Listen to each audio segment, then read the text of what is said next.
¿Sabías que bajo los abismos del océano podrían habitar seres que existían mucho antes que la humanidad? Durante siglos, marineros, místicos y científicos han reportado señales inquietantes, ruinas sumergidas con geometrías imposibles, sueños compartidos por personas separadas por continentes y un nombre que se repite entre susurros. Cthulhu, una criatura tan antigua que desafía la lógica, una conciencia dormida que habla desde el fondo del mar. Lovecraft no la inventó, solo la escribió. ¿Y si el mito fuera memoria? ¿Y si Cthulhu duerme bajo las aguas, esperando que las estrellas se alineen? Hoy viajaremos más allá del tiempo y del entendimiento humano, hasta el origen de una entidad que jamás debió existir. Yo soy el tío Funky y hoy te voy a contar el verdadero origen de Cthulhu. Antes del tiempo, el nacimiento de Cthulhu. Mucho antes que existieran las galaxias, antes de que el tiempo siguiera una dirección, existían entidades, no dioses, no espíritus, sino formas de vida más allá de la física y la conciencia. Entre ellas, los primigenios, seres nacidos en los vacíos interdimensionales antes de la creación del universo que conocemos. Cthulhu fue uno de ellos, pero no el primero. Fue engendrado en un plano anterior al nuestro, un plano donde el espacio se pliega sobre sí mismo y la lógica humana se quiebra. Su origen está vinculado al caos nuclear, a Satot, una deidad sin mente que sueña la existencia misma. En esos sueños distorsionados nacieron las entidades como Yog-Sothoth, Shub-Niggurath y Cthulhu. Él no fue creado, fue proyectado, una idea consciente flotando en un océano de realidades imposibles. En su forma más pura, Cthulhu no tiene cuerpo. Su manifestación tentacular es solo una adaptación a nuestra dimensión. Sin embargo, incluso en su encarnación parcial, su presencia altera el mundo y sin embargo, su nacimiento no fue una explosión ni un Big Bang, fue un desgarro en el velo de lo posible. Donde Cthulhu aparece, la razón muere y la locura florece como una flor negra en la mente humana. La caída y el exilio de Cthulhu a la Tierra. Cuando los primigenios comenzaron a extender su influencia por las múltiples partes de las dimensiones, Cthulhu fijó su mirada en un rincón a un joven del cosmos, un planeta recién formado, caótico y primitivo, la Tierra. Pero no era la Tierra que conocemos. Los continentes aún no existían, los cielos eran venenosos y el tiempo fluía de forma distinta. Cthulhu descendió a través de las capas del espacio-tiempo, no como un viajero, sino como una entidad que arrastraba su propia realidad consigo. Donde tocaba, el tejido del mundo se descomponía, las leyes naturales se retorcían, y en un punto del planeta que hoy se oculta bajo las aguas del Golfo de México, Cthulhu construyó su trono, una ciudad sumergida conocida como R'lyeh, edificada con geometrías imposibles, con ángulos que no obedecen a ninguna lógica humana. Fue exiliado, derrotado por entidades más antiguas. Algunos textos arcanos sugieren que su llegada no fue voluntaria, que Shub-Niggurath y otras fuerzas superiores lo sellaron aquí, encerrando su cuerpo colosal en una prisión de materia. Pero su mente jamás fue contenida. Desde las profundidades sueña, y en sus sueños susurra a los hombres, porque lo que duerme no siempre olvida.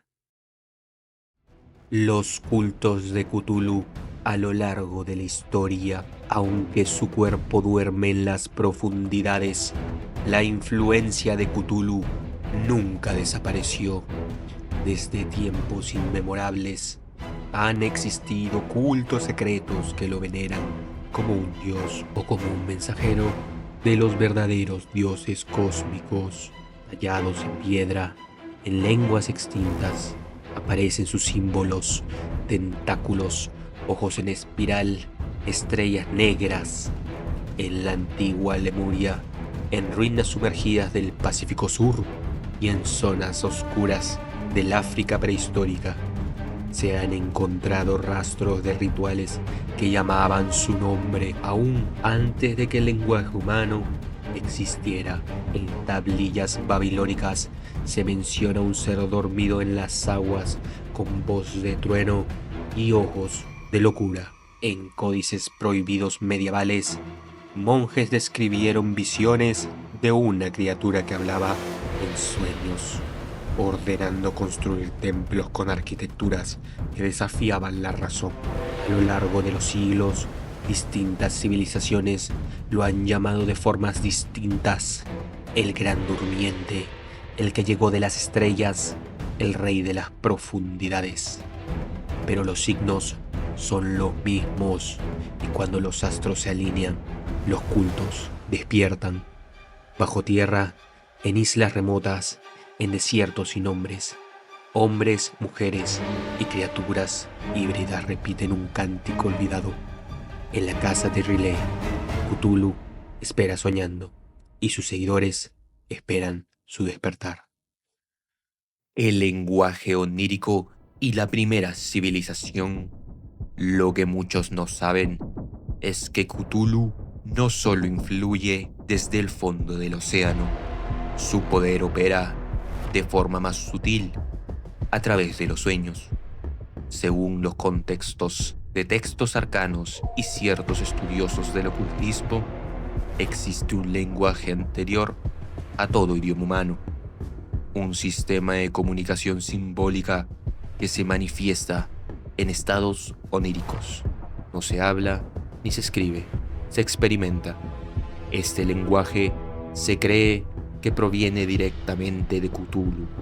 No es simplemente una forma de comunicarse, sino una tecnología mental, capaz de alterar la conciencia y moldear pensamientos al abrir portales entre realidades. Civilizaciones antiguas, que nunca fueron registradas por la historia oficial, habrían nacido tras recibir este conocimiento en sueños. Sus primeros trazos, sus templos y sus rituales no fueron inventados, sino recordados. Recordados desde algo que dormía y que aún hoy sigue enviando fragmentos de esa memoria a quienes son sensibles. ¿Has sentido que alguna vez un símbolo extraño se repite en tus sueños? ¿O que ciertas palabras no humanas parecen tener sentido dentro del sueño? Para los investigadores de lo prohibido, esto no es coincidencia. Desde que el lenguaje de Cthulhu sigue vivo, esto es evidencia, y de que su influencia, aunque dormida, nunca ha desaparecido. Sangre de las profundidades, mutaciones y descendientes. Y si la influencia de Cthulhu no solo se limitara a los sueños, hay historias que hablan de algo mucho más físico, más biológico. Relatos de comunidades costeras donde ciertas personas parecen distintas, donde los niños nacen normales, pero con los años algo cambia. Algunos estudiosos del ocultismo creen que hay linajes humanos marcados por Cthulhu, que el contacto con sus cultos o con sus sirvientes del océano dejó una herencia genética, una mutación, un recordatorio en la sangre. Los Deep Ones, los profundos, criaturas anfibias semihumanas, semidivinas, serían sus herederos, y a lo largo de los siglos han interactuado con la humanidad, mezclándose. Los hijos de estas uniones pueden vivir entre nosotros durante años, pero llegada a cierta edad, los cuerpos se transforman, la piel se vuelve húmeda, los ojos agrandados, los pulmones se adaptan al agua, y entonces, como si escucharan una llamada ancestral, abandonan todo y regresan al mar. Muchos creen que este es el verdadero propósito de los cultos de Cthulhu: proteger su descendencia, preservar su legado. No se trata solo de adorar a un dios dormido, sino de preparar el regreso de su linaje. Un linaje que tal vez ya camine entre nosotros. El despertar y el fin de los tiempos.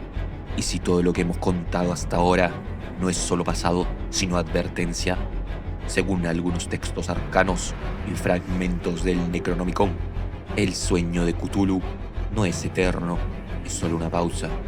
No sabemos cuándo ocurrirá, pero se dice que cuando las estrellas estén alineadas, las puertas se abrirán y Cthulhu volverá a caminar sobre la tierra. Y aquí es donde la historia deja de ser leyenda, se convierte en profecía, porque no estamos hablando de un monstruo que viene a conquistar, sino de una entidad cuyo despertar estabiliza la realidad misma. Cuando Cthulhu despierte, el tiempo podría colapsar y las leyes físicas podrían romperse. La mente humana simplemente no podría resistir. Algunos creen que los cultos están trabajando en silencio para acelerar este momento. Otros aseguran que los sueños ya están cambiando y que la mente colectiva está siendo moldeada desde las profundidades. Pero hay algo aún más inquietante. Cthulhu no está solo.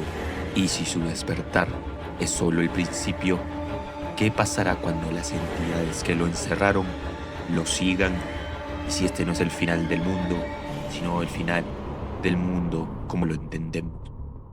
Y hasta aquí, viajeros del abismo, si esta historia te dejó pensando, sintiendo o dudando, entonces ya existe contacto con el horror cósmico.